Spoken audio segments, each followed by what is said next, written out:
Ya pemirsa, masih bersama perbincangan seputar perjalanan napaktilas dari Marco Polo. Selain tadi ada narasumber kita yang ada di sini bersama saya, ada juga tim-tim.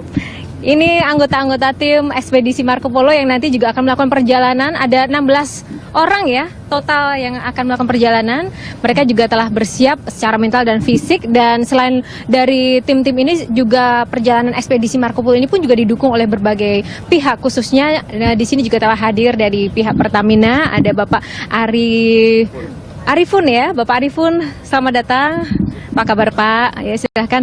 Ya Pak Arifun ini juga bagian dari Fastron yang nanti juga akan mengawal juga perjalanan dari ekspedisi Marco Polo. Pak, boleh disampaikan sebenarnya sejauh mana peran dari Fastron sendiri untuk mengawal perjalanan ekspedisi Marco Polo ini Pak? Baik, jadi begini, terima kasih Mbak Yona. Pada tahun 2011 ini Pertamina itu telah menetapkan dan mencanangkan strategi pemasaran pelumasnya. Itu untuk lebih fokus di dalam pengembangan pemasaran pelumas segmen kelas atas atau segmen top tier. Nah, kami Pertamina bersama dengan JP, bersama dengan Toyota, bersama dengan Metro itu untuk menjadikan media Fastron Euro Asia Expedition ini untuk menjadikan bukti langsung keunggulan, kehebatan Fastron di dalam mendukung acara ini, yang mana melalui 2 benua ya, kalau nggak salah 2 benua, jarak yang sangat jauh gitu. Jadi apa sih yang menjadi kelebihan dari Fastron sendiri dalam perjalanan dari ekspedisi?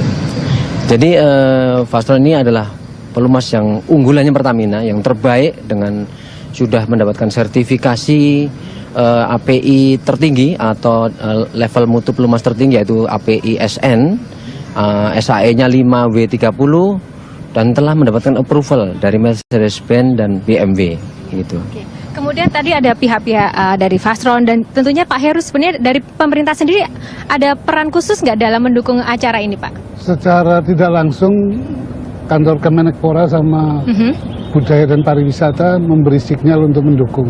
Tapi sejauh apa dukungannya kita sampai hari ini belum sempat memfollow up. Tapi kita secara moral dapat dukungan dari pimpinan-pimpinan departemen. Pemerintah Republik Indonesia banyak bantu kita dalam hal clearance. Karena kita kan ada 23 negara yang harus kita lewatin. Itu banyak sekali kita menggunakan dari Departemen Luar Negeri yang untuk bantu untuk clearance-nya. Begitu ya, jadi administrasi itu memang menjadi salah satu prosedur yang harus betul, karena kita bawa 16 orang, rombongan, 4 mobil, itu jadi banyak pertanyaan di perbatasan kan. Maka dari sebelum kita berangkat. Mas Andika, bisa diceritakan secara spesifik persiapan kesehatan dari para tim ini sendiri nggak? Karena ini kan ada salah satu nih ada mbaknya ya. Tentu saja sejauh mana nih fisiknya akan bisa kuat nanti? Yang jelas sebelum berangkat kita ada tes kesehatan. Kita lengkap, ada tes mengemudinya, tes psikologinya, ada tes kesehatannya. Dan dari jurnal harian selama tes itu kita akan tahu kan orang performanya seperti apa. Nah, cuman yang jelas kita punya dokter sendiri, kebetulan nggak bisa hadir hari ini. Dokter kita itu yang akan menentukan nanti 16 orang ini layak atau tidak berangkat. Standar dan kelayakannya seperti apa sih personilnya itu? Yang jelas sehat aja. Yang jelas sehat. Kalau kita, karena kalau untuk mengemudi jarak jauh sebenarnya kita lebih banyak di mentalnya. Karena kita kan harus tahan seperti yang tadi Pak Heru bilang. Kita 90 hari di dalam satu kapsul, nggak ganti orangnya, temennya itu aja, lebih ke psikologisnya yang harus kita siapin. Kalau teknik mengemudinya saya rasa semua orang bisa belajar. Begitu ya. Nanti tapi yang mengemudi adalah dari teman-teman sendiri bergantian seperti itu ya? Ya, bergantian. Teknisnya seperti itu. Ya. Lalu apakah membawa dokter atau tim medis khusus? Kita bawa 1 orang dokter yang memang punya sertifikasi untuk di outdoor trauma.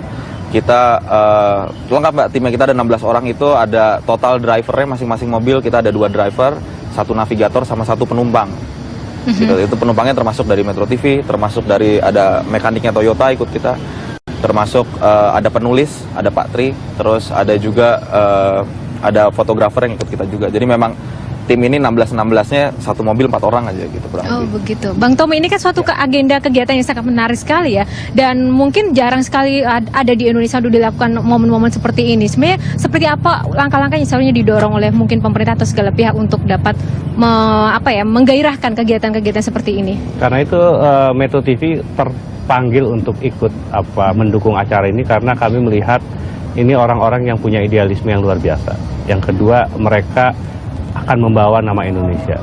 Yang ketiga adalah ini kesempatan bagi kita untuk menyatukan kekuatan kita. Kadang-kadang selama ini kan kita merasakan sepertinya kalau kita terpecah-pecah, tidak ada sesuatu yang bisa menyatukan kita.